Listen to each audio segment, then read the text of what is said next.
You're on whenever you're ready.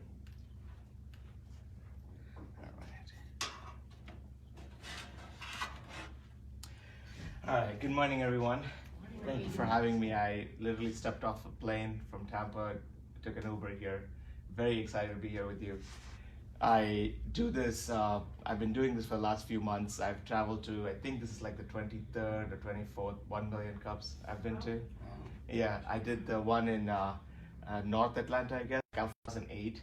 I struggled just the same. And I was right out of college. I wanted to go change the world. You know, we've all been there. I was like, nothing is impossible. College graduate. So I quit my job, went to India, where I'm from, and started a factory with about 30 women. I made women's handbags. To this day, you can actually find them in places. So we made handbags and we sold them for about 4 years. It did really well, but I could never scale it to profitability. So I could never like become that millionaire. It would just break even or slightly under. And the amount of effort it took was crazy because I'd be manufacturing it overseas. I'd ship it. I'd have to sell it on the weekends. It was so painful. And if you do a business for 4 years that has a loss, the IRS calls it a hobby. And at that point, you have to shut it down. So if you like it or not. So after like 4 painful years, I decided to close that business. I went to work for corporate America, got a few more tools under my belt, became a little bit more worldly, figured that you're not going to change it all by yourself. And then in June of last year, I had that bug again. And if you're an entrepreneur, you're always trying to like start something. You're always like wanting to do something new. And so I said, okay, I'm going to go back and fix what was broken in the first startup that I had, which was that as soon as I closed the business, within like a couple months, I started seeing around me all these resources I wasn't aware of. Because if you're a startup, you've got blinders on. You're like, if it doesn't work, I'm going to work harder. It's not like if it doesn't work, I'm going to stop and think or I'm going to stop and reach out. You feel like, you got to do it all on your own and you don't know where to turn. So I had these blinders on, I'd worked so hard, but as soon as I closed the business, I found all these places in town that could have helped me keep my business alive and probably even be profitable. I didn't even know about this. And so I said, I'm going to go back and fix it. So next time somebody starts a business, they're not going to have to look for a resource. They can have the resource at their fingertips. So I quit my job in June of last year. I launched an online platform where you can find resources that are local, but more importantly, not just find them, but also talk to them live 24/7 in a real life community. Okay, so you can actually find a resource and you can talk to that resource in real time right from your phone. So I created a mobile app in 30 days. I launched the app, and since then the feedback has been amazing. Really, the people who it serves the most are underrepresented people in minority communities, people who have kids at home and cannot actually go to a meetup at night. They have to choose between putting the kids to bed or going to a meetup. And they're going to put their kids to bed, right? So how do you go get the help you need? This gives you that access. And so all the feedback we've received from our platform has been, thank you so much. We finally found a way to just get a quick answer to our problem and not have to wait for that next mentorship session or go find this one counselor or this one score mentor that has to make time 2 weeks from now to get to the problem. If you're a startup, you're working at 3 a.m. You want that answer at 3 a.m., right? So that's kind of what we built, and we've had like really good response since then. I'm going to talk to you a little bit about this if this computer will cooperate with me, but I'm going to show you some visuals and talk about the problem and how we solved it. So, it's pretty straightforward. Access to local resources. It seems very simple and counterintuitive. That's why I asked how many of your startups, because if you're a startup, you will realize that it's really hard to find the people you need to help you get through that next milestone or get through that next problem. And so we created this 24/7 online community that basically has these forums where you can actually just go ask questions.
So it's live in the App Store and the Google Play Store.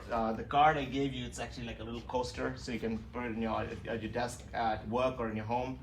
And it has on one side a QR code, which if you have an iPhone, you just turn on the camera, and it recognizes the QR code, or if you have an Android, you turn on the QR code reader, and you can download the app. It's free to download, it's 100% free. There's nothing you can actually pay for in the app. So the circle here is to kind of show you all the resources it connects you with in your local community. So you can actually go right now, and if you have a small business, you can go see if your small business is on our platform or not. We actually have a vetting process to add businesses to the community. So the startups get the pro bono lawyers, they get the pro bono CPAs, they get the people who are actually there to help startups, and not like the $300 lawyer who you can't afford. So check it out on the back and then download it. You can also ask questions and answer questions that you see on the app. It's geofenced, so you're not talking to somebody in China or India. You're talking to your local community. This is what the app looks like. Basically, it's like a Q&A forum. You go in there, you ask a question, and then we have a ton of other resources in the menu on the left-hand side that you can actually play around with. I added some information here because we also do this deck to if people are interested in trying to find out what does this look like. These are some of our competitors who've in this space. I don't know if you guys would know any of them, but these are people who do similar things. None of them have an app, none of them actually are about community, but in the absence of tools, people migrate to these kind of platforms that are, for example, to just be on Gus for a startup costs over $1,000 a year. So there are lots of barriers to entry there. The way we're looking at it right now is we're trying to make $100,000 in the first year, and I'll talk about how we monetize this in a second. But our goal is to hit 12,000 users and $100,000 in revenue in the first year. And the reason is that the further you can bootstrap your business, the better you're going to be for an investor or even for yourself. That's like starting your own small business. So there's more equity you've built within your own business rather than going and trying to raise money. The way we kind of make this money is we work with incubators, accelerators, co-working spaces like this one, or with city governments, and we provide our platform as a way for them to build their own communities. Because when I presented this early on, this idea actually came from a 1 million cups. I presented this, I think, in August, and somebody came up to me and said, this is exactly what I've been wanting to do for all these years. So I said, wait a second, you want to do this? I've already done it. So I actually took and I gave her a co-branded platform where she gets to have all these functionalities, but for her own group. So she has like an NGO, and her NGO now has an app because she uses the Startup Space app to connect her own community. And so I realized that that's a huge opportunity for us. So we then started working with co-working spaces, and then we found that city governments are really interested in helping entrepreneurship, so I started working with city governments. And so this whole thing was like an evolution from wanting to help startups to then realizing that there's a whole entrepreneurial ecosystem of people trying to help startups. So now, just this week, one of the 1 million cups, actually the Columbus chapter, launched on our platform. So they actually provide their 1 million cups through Startup Space. And there are all these different ecosystem providers who are now starting to come on board in the absence of any networking or resource tool for entrepreneurs. So that's kind of how we make our money. We are like totally underpriced to kind of get market share. So we only charge $5,000 a year. I think our closest competitor is like $100,000 for 1 year subscription. So underpriced to kind of gain market share, to be able to show that there is a need for a product like ours, especially because we're new in the marketplace. But that's kind of gaining traction. We've started slowly adding cities to it. Another city that's in the pipeline right now is St. Paul, Minneapolis, that's coming on board. Our flagship customer is Denver. So they have about 11,000 entrepreneurs in that ecosystem, and so they are like the ones that are the biggest customer on our platform. Moving past the numbers, this is what our team looks like. Most of these people met me at some presentation somewhere and said, I love what you do, can I be a part of this? And so most of the team was built organically. The one person I hired was Mackenzie. She's based out of Illinois. I learned that from my first business. In my first business, I hired my first employee in the 4th year. It sucked. So here, as soon as I quit my job, I hired my first employee. I said, I might not have food on my table, but I'm going to get somebody to help me run my business. So I had hired Mackenzie, and then everybody else kind of, they love the mission. He's been doing ecosystem building for 15 years. He's like, I'd want in. So he helps us with like our design and the way we present our product. She has like 30 years of sales experience working for a big corporation. All of them kind of met me in different places and loved our vision and kind of wanted to partner to see this thing grow. And I think this is the last slide here. It's kind of the testimonials. All of these are women between 30 and 35 who've started businesses on our platform and kind of come back and says, we love what you're doing. We love the fact that it gives us peace of mind to be able to go somewhere, get the help we need, and continue to build our businesses, which is really why we started this in the first place, is to give people a way to connect with your local community and continue to build their businesses and not have to one day realize that they're so far removed from the resources that could help them that they have to close their business, right? Which is where I was in the first business. And I think this is kind of the testament to our mission. So that's my presentation. I can open it up for questions now. Number one question. Go ahead. So as you are very familiar, the question that 1 Million Cups wants us to ask you is how we as your community can support you. What is it that you're looking for at this stage? So 2 things. If you're an entrepreneur, startup, or a mentor, I would love for you to be on the platform, helping. If you're a mentor, to help other people, or if you're a startup or an entrepreneur, go in there, try to break the app. It's only 4 months old. If you break it, I'm a bigger fan of yours than if you say you like it. So break it, help us make it better, give us feedback on what works, what doesn't work. And if you have connections to anybody in the Atlanta community that can use our services, to give us a shot. So we're offering, like, just for the month of April, we're doing like 50% off all our prices. So it gives people a chance to kind of test us, see if it works for their community or not. But I think we have amazing testimonials from our clients. Everybody who's with us today, we have about 6 clients who pay us today, and they love us. And that could be another huge benefit for us, is to make those connections with people, either co-working spaces, incubators, accelerators, economic development, people who work with like city governments or with universities. They are like our core audience who could use our platform. Talk about the whiteboarding opportunity a little bit more. Yeah, so there's 2 kinds of opportunities. One is called co-branded. Co-branded, it would be powered by Startup Space, and it would still have your look and feel, it'll have your logo, and that's $5,000, where it's fully ready-made. We have a ton of resources for you. I'll just go and talk a little bit more about the tools and kind of go into depth here. So we give you like everything that a physical incubator does, we do all of it. We'll help you book if you have a co-working space, we'll manage your entire co-working space for you, customize the way you do it. So if you have free hot seats, we'll do the free hot seats. We'll do all of the co-working stuff, including booking, payment processing, scheduling of the events in that space. We also have a resource center where all your resources, so for example, if you use like something like a resource navigator or a SourceLink product or some of these other products in the marketplace, we actually will put them into a place for you and we'll curate the content. So we actually keep it updated for you. There's a knowledge center where all your content is proprietary yours. And all of this, by the way, exists within the app. So it's actually at your fingertips, where you can go into the knowledge center and you can access any proprietary content that your mentors and peers have done. There's an event scheduler where you can set up appointments between your mentors and your mentees. There's a live webinar portion where you can actually either do live broadcasts of events like Facebook Live, or you can do recorded events, and your whole community can kind of participate in the recorded event. And then there is this local news section. So you have your own private community with your own bulletin board, where all the local news that happens in your community is all published there. And people can comment, like it has all the social functions. So it is Facebook, LinkedIn, Meetup, WhatsApp. It brings in all the functionality into one place, just for startups and for their ecosystem. The one reason why all of our clients love us is because of our data. So at the end of the day, we also tell you how your ecosystem interacted with you. How many people actually read your articles? How many people went to your events? How many people actually set up time with mentors? So instead of having a system where you're just running events all day long and counting how many people came to your events, you now actually have a more thoughtful way of saying, these are the engagements we have with the community. Is this community actually growing? Are we actually starting more businesses? Have people gone from an early idea to a startup that's growing? Because we actually measure every stage of the entrepreneur as well, right within the platform.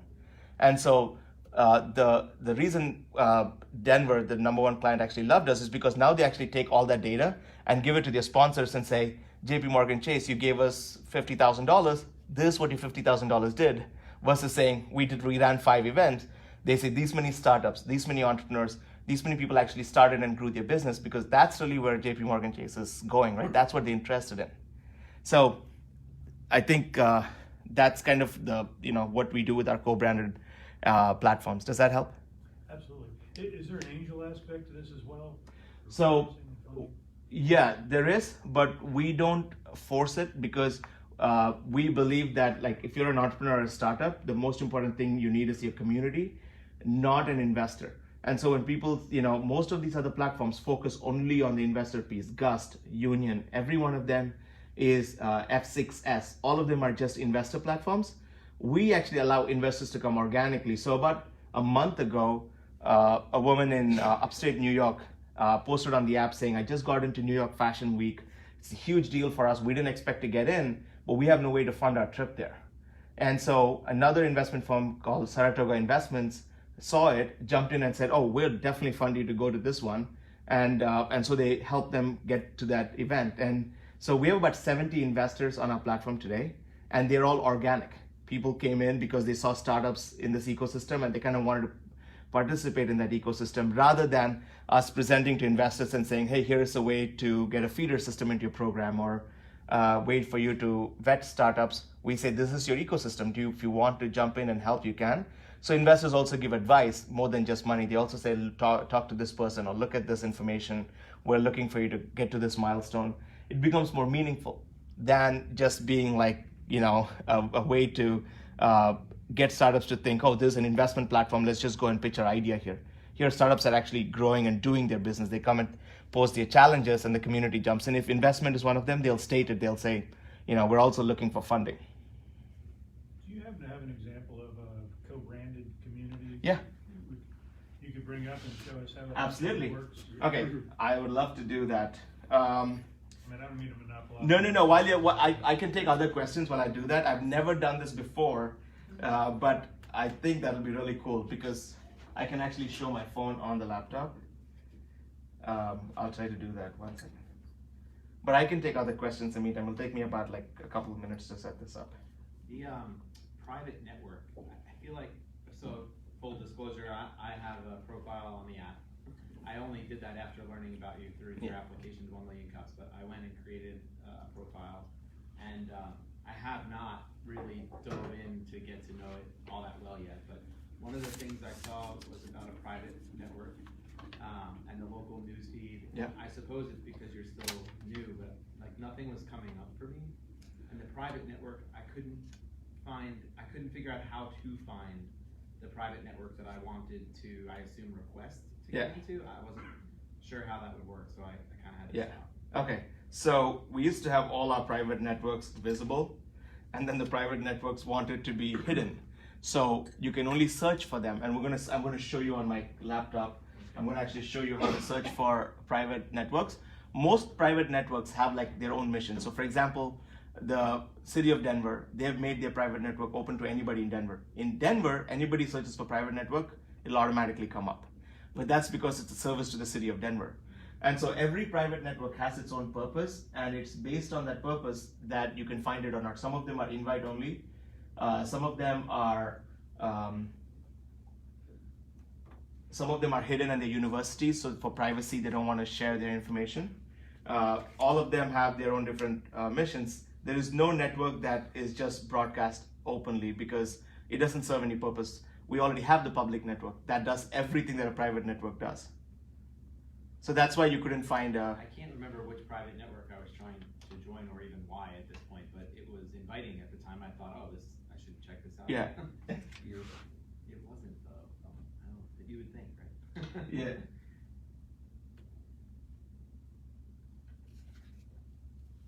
I can't promise this will work. I'm trying to get my phone to show up on my on a laptop.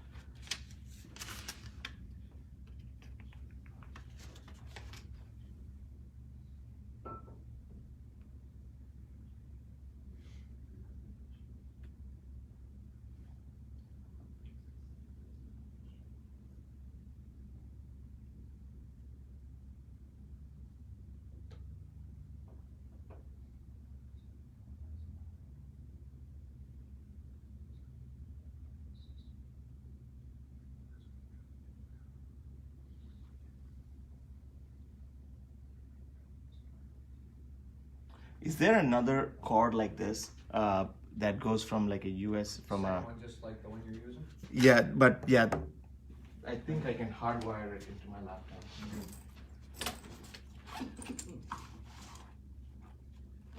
I only do this for demos, and so at home I have everything set up for a demo. Another bucket. Yeah, I just need to I don't think I did. connect it to.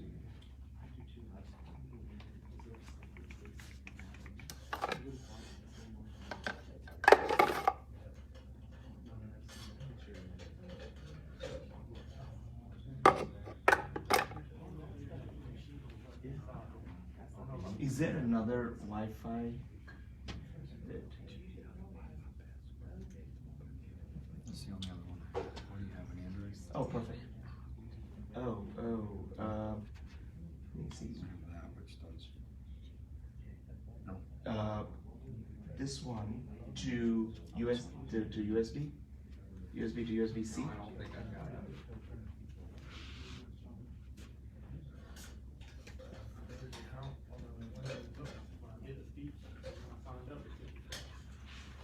No, I don't have that one. I'll have to show you afterwards how it works. But if you have your phone, you can actually do it on your phone live. Go ahead. Have you made a profit so far? No. No. We launched our business our product that can sell in November. So I quit my job in June, launched the app in July. The sellable version went live in November, and we're about 30% to profitability right now. So you are getting money coming in? Yeah. So we're making about $2,000 a month. Okay. MRR, recurring run rate, but we need to be at about 6,000. Okay. So it's about 3 months of selling. We're averaging about like 2 clients a month, and we're hoping that there are a couple events coming up. One is called INBIA, International Business Incubators Association or whatever event in St. Paul, and then we've got the eShip Summit. So we're starting to work with Kaufman more and more. We're hoping that can. They have invited us to eShip because the one thing that we're doing that nobody else is doing is we're actually measuring the ecosystem. And so you'll find a lot of people talking about ecosystem building. If you think about the whole need to create jobs, if you look at Amazon HQ2 and the amount of frenzy that was over trying to get Amazon HQ2. I just saw in the paper the other day, Virginia spent like $2 million putting their proposal together. So there's a lot of cities and states trying to bring jobs into their economies. And so this whole new idea of ecosystem building has come about, but nobody knows how to measure it because nobody's willing to do the work to bring the startups and the entrepreneurs there. Most people do the top-down approach. They'll run surveys or they'll contract it out to a third party to go, talk to people and get anecdotal data. We actually do the grassroots. So we're actually interested in starting. We have about 25 startups who join our platform every single day. So we actually work with grassroots. We start from the bottom up. And so that gives us a better sense of all the communities we go into, what that community looks like, how many people are actually starting jobs. If you're starting a job, what kind of job you start, things like that. So we actually try to get a sense of, is this community growing or not? What kind of resources are available in that community for startups? And so we have various groups that already today pay for, Startup Genome or all this other kind of data, interested in working with us. But we're a 7-month-old company. 7 months from inception, from the time we decided to do it, not even 7 months from when the product was built. So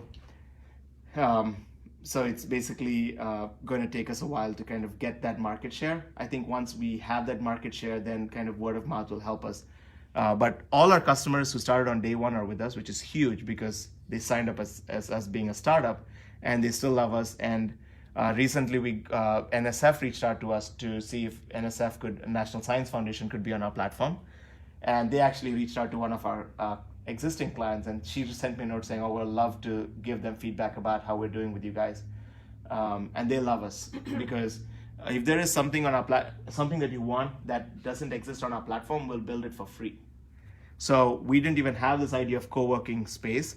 They used to have a competitor of ours providing co-working space, and they said, we want to get rid of every other technology that we use and just go with startup space So now we can actually measure everything we do. How many people are booking co-working space? How many people are entering our doors? To work with the Denver Commons, which is that alliance that gets funded by the state, you have to have an account with Startup Space, because that's how they measure the activity in their ecosystem. So does that help answer? I know it's like a long and winded answer. But For your new sections for the events, how do you go about getting those events on there? Do they have to pay to submit the event, or what kind of resources are you using to vet them? Or so we have community ambassadors in every community we go to. So again, it's open to you guys. If anybody wants to be a community ambassador for us, it's 100% free. We don't really charge for anything on our platform. So the community ambassadors send us information of things that are happening in the community, and we load that information for free. And it's really a way to give the community an idea of what's going on locally. We don't charge for any of that. We basically work with community ambassadors in every city, and they tell us, hey, this is going on, can you talk about this? Also, universities will reach out to us and say, we have this going on, can you please tell people? We have a pitch competition, or we have this Shark Tank person coming to talk, can you please tell people? And so we use our platform to just give information to the community in the communities that we're in. We also do like pitch competitions for colleges. So there's another way where they come to us and say, we're doing a pitch competition, can you please host it, and can you please also advertise it? have you thought about contracting with like chambers and just doing like a small fee where you post all their events then? We would love to, but I think that there is a big barrier to this, and I'd love to work with chambers that are open to doing it. Like we've tried local chapters of SCORE or SBDC. A lot of them, when you think about technology, it's a scary proposition. Like the fact that they're like, oh my God, are you going to leave me with a tool that I have to manage? Or technology in general is scary for a lot of people. So I think the penetration is much slower for us, because we're not able to kind of tell them, listen, this is really cool technology. People already use it. They're already on Facebook. They're already on Instagram. They're already on all these platforms. How cool would it be if they can also look up any of your resources on an app and be able to attend those events, right? But we're still, the one piece we're really struggling with is how do we kind of simplify the message to make it meaningful for all of these other people, chambers, SCORE, SBDC, OEDs, or these economic development officers, all of these bureaucrats. How do we speak their language so that they actually see value and they don't see it as another tool they have to manage, because they've all been given lots of tools that they hate, right? So if you have any ideas, I'd love to talk to you to see how we can kind of bring this in front of somebody. You definitely see me about that. Okay. Yeah, I'll talk to her for that. Okay. For this conversation.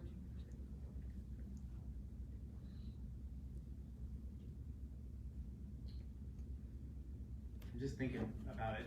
I wish my phone is still going live right now, Okay. so I can't open the app to play with it myself. Yeah. I'll remember the experience, and if I had any other questions, now that you're here, I Yeah. certainly will afterwards, and see what I can uncover, what else I can ask you. Because for me, this is really, first of all, I think we should probably step back and just say that I think what you've done is amazing. I think Thank that, you.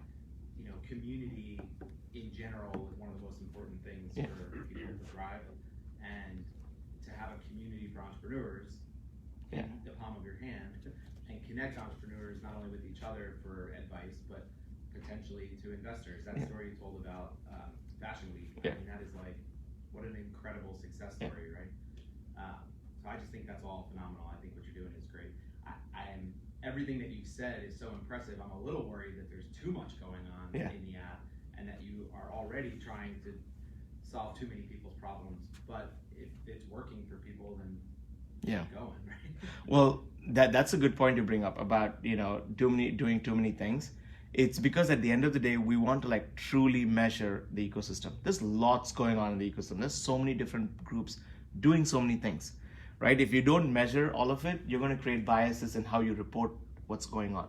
So we have to kind of have a way. We have about, I think, 12 persona types, and there are 12 different groups of people who interact with the ecosystem. You got community managers. I'll show you. I'll just bring up the list. It's insane how many people actually work in this ecosystem. And so the question is, how do you measure this. So you've got startups, you've got entrepreneurs, you've got service providers, which within service providers, you've got legal, you've got CPAs, you've got like so many different groups of people, marketing, right? Then you've got investors, you've got academia, you've got community organizers, you've got mentors, you've got corporations who also play in the ecosystem who want to have a part of it. You've got government agencies, you've got nonprofits. All of them exist and all of them do something within the ecosystem. And they all look at it completely differently, right? So the question is, how do you kind of keep it all together and give them all a unique experience while still measuring their activity? So if you enter the app as a startup, your journey within the app is completely different than if you enter the app as a mentor. Because a mentor's journey is really about, okay, how you're trying to give back. If you say you're a startup, we want to know what stage of a startup you're in, what kind of challenges you face, how can we help you? And what we found is that the number one question that people ask on the app is, can I find a co-founder? So a startup is actually looking for somebody who can help them start a business. And so what we did is we created a section called Startup Jobs. And you said we're doing too much, right? But we're trying to actually make it more meaningful. So we actually created Startup Jobs. And now people go and post in Startup Jobs rather than posting in the main board about starting a founder. So people who are looking for a founder or people who want to work with other founders can just go to Startup Jobs. And when they hit apply, it directly pulls in their LinkedIn profile, it pulls in all their profile, and it emails it to the person who posted that job.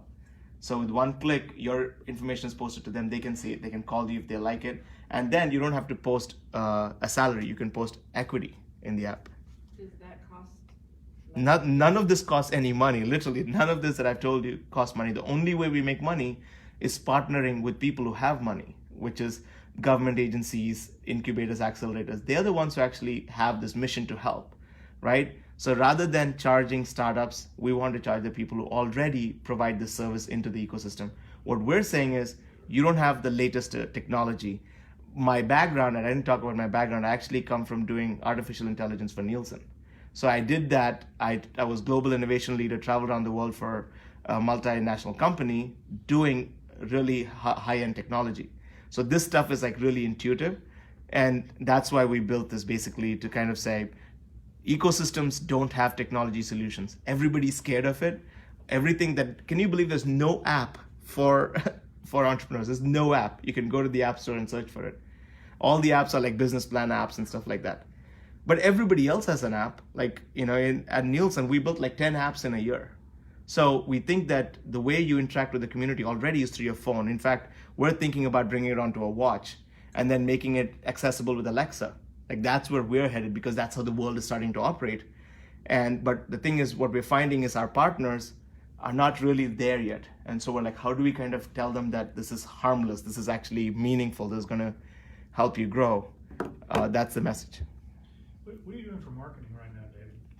That's our biggest challenge is how do we market? I have a team, right? So they actually help with the marketing message, but none of us come from that background. None of us are bureaucrats, so we can't speak that language.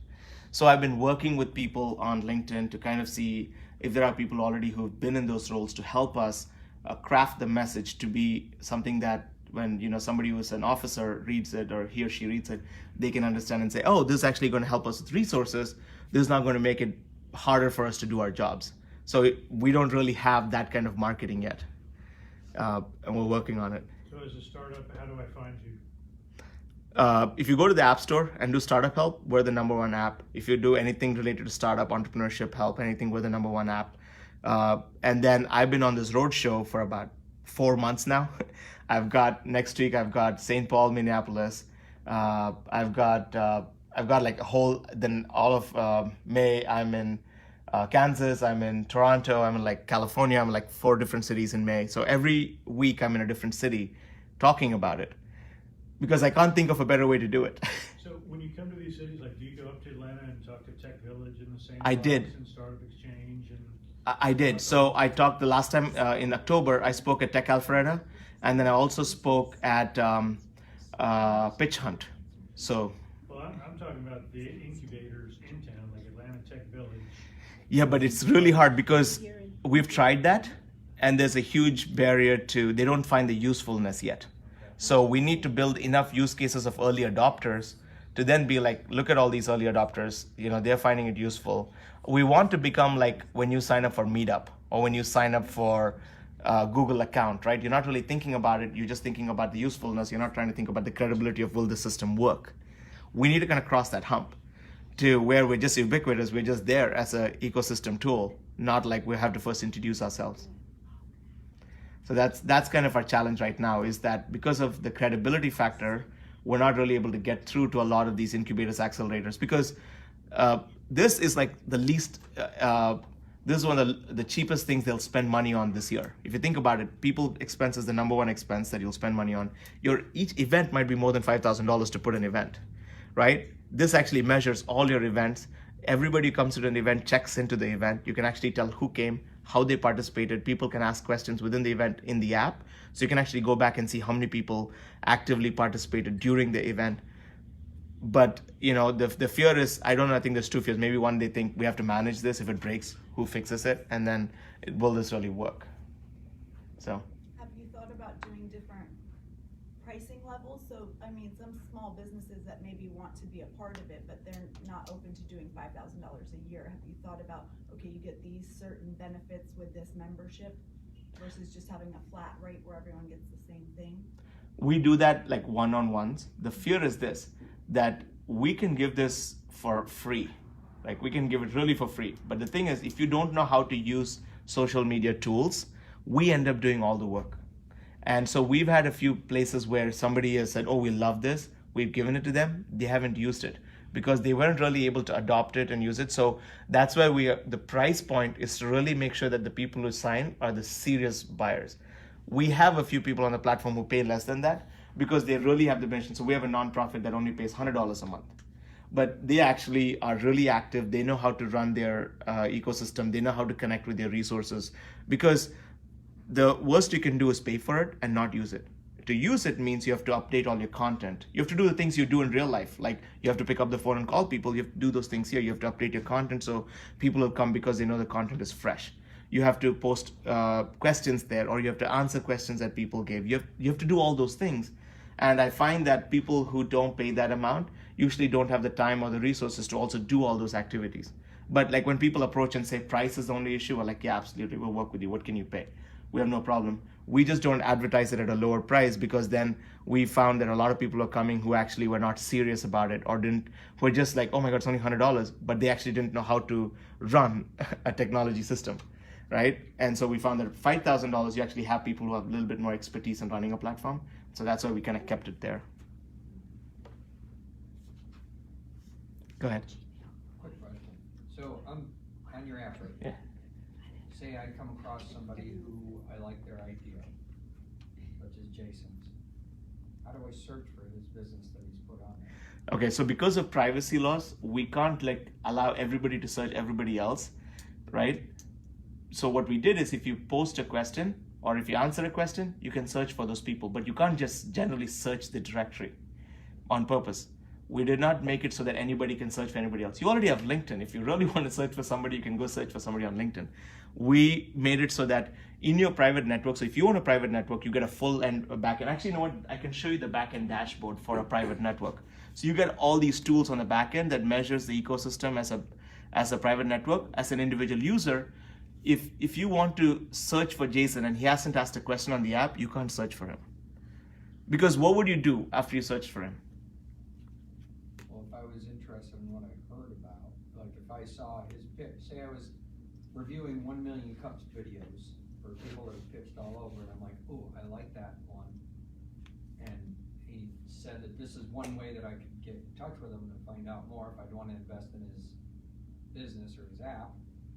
Would I go there and So if it's a 1 Million Cup example, the 1 Million Cups, what they did is they created their own private community. So within that community, you could go and say, hey, Jason, I liked your presentation because Jason is in that 1 Million Cups community. When you post a message, Jason will actually get a notification that you've asked a question and Jason can answer inside private communities. In public communities, you cannot do that because we have like over 3,000 startups. So, if we don't want people like trying to search for people, but if somebody asks a question or answers a question, you can direct message them. So you can actually have a one-on-one conversation with somebody who's already engaged on the platform. Well, what if you're an investor and you're looking to spend your money somewhere? How do you, You come to us.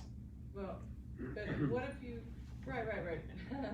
What if you want to look Yeah. at all of these startups you have on your list, and like, does it give you, like, brewery hours? What if I go and I say, I like beer, I wanna find out about brewery hours? What about, can I look up that on there? Will it tell me, like, Jason, brewery hour, will it put those two together? Like, will it say, oh, these are all the people that like beer, or whatever, these are all the companies that we have that are doing stuff about beer? Is that? It doesn't. The thing is, the reason it doesn't do that is because everything we built was around a startup. So anything that a startup needs, it does. It doesn't do, like, for example, a lot of investors come and ask us, can you just give us a list of startups and what they do? Right. And just tell us, are they a tech startup, are they a non-tech startup? What industry are they in? We capture that information, but we don't give that out. Because the idea is not become a feeder for investors, right? That's not our goal. We're That looking. would be a really good thing for the startups. Only so the thing is, we don't know if the startup's already talking to an investor. We don't know what the investor is trying to do, right? It might not be a real investor, because if you say an investor, we also have to check SEC to make sure you're a real investor, you're accredited or not. Like, there's so many pieces to when you say you're an investor that we have to vet. Remember, this is like an open global platform. We're in 35 countries. The amount of trolls on the internet is crazy. So we protect the startup at every stage. We're always thinking about the startup. But like that story about the girl who went to New York Fashion Week, you can go and say, I'm looking for funding. Now you've kind of put yourself out there and said, I need funding. Now it opens it up for investors, right? So the moment you put yourself out there, you've said you wanted help, and then people can come and help you. But in the absence, if you're there just to learn, because you have a lot of content libraries, we have resources, if you're just there to consume resources, we don't want you to be vulnerable to people trolling you or people reaching out to you without your help. If you need investors, you literally go and say, I need investment help. And now you're out there, all the investors can see you, they can go and help you. So it's really startup drives everything. All the other people are kind of a backseat, because there are investor platforms. There are like 10 different investor platforms. We don't want to compete with them. I'm just going to show one thing about the backend system to kind of show you when I talk about data and metrics, what we mean. So we use dashboards. So this is like a snapshot. For all our private networks, because I come from market research and Nielsen, we ran our business by just numbers and looking at market statistics. These are all activities that have happened in the platform in the last 30 days that a private network can go in and say, okay, I had these many active users, I had these many total users, these many networks are created, these many people paid for services, there's the knowledge center, because private networks can charge for their services. So they can make money off of the network because they pay us. There's these many articles were written, these many jobs were posted, these many resources were posted. Those are town hall events that happen, total questions asked, total events. Kind of gives you a snapshot of what is happening in your ecosystem, right? And then there's like graphs below this, and this is fully customizable. So when a private network says, this is how we measure our ecosystem, the dashboard actually reflects that. So you just download the dashboard, send it to your sponsors, that's it. In 2 clicks, you've kind of showed people how your network works, versus today, most of the networks, they download Excel files, they create pivot tables to charts copy paste to PowerPoint, none of that. 1 click, it's in a PDF, email the PDF, that's it. And I did that for a living at Nielsen, so I'm like, I'm not gonna go recreate Excel spreadsheets. That's the last thing I wanna do, right? So this kind of like a snapshot on the back end of how our network works, and all of this is live. So there's actually live private networks that just go and grab the information they need for how their ecosystem works. Great. Well, we are 7 minutes to 10 o'clock, and I know Darren stepped out of the room, but he said he had a hard stop at 10. Okay. Certainly, I know you really truly want to stick around and connect with Yeah. people. So I'll just leave that invitation out, and we'll wrap up this presentation. Okay, perfect. Thank you all so much for your time.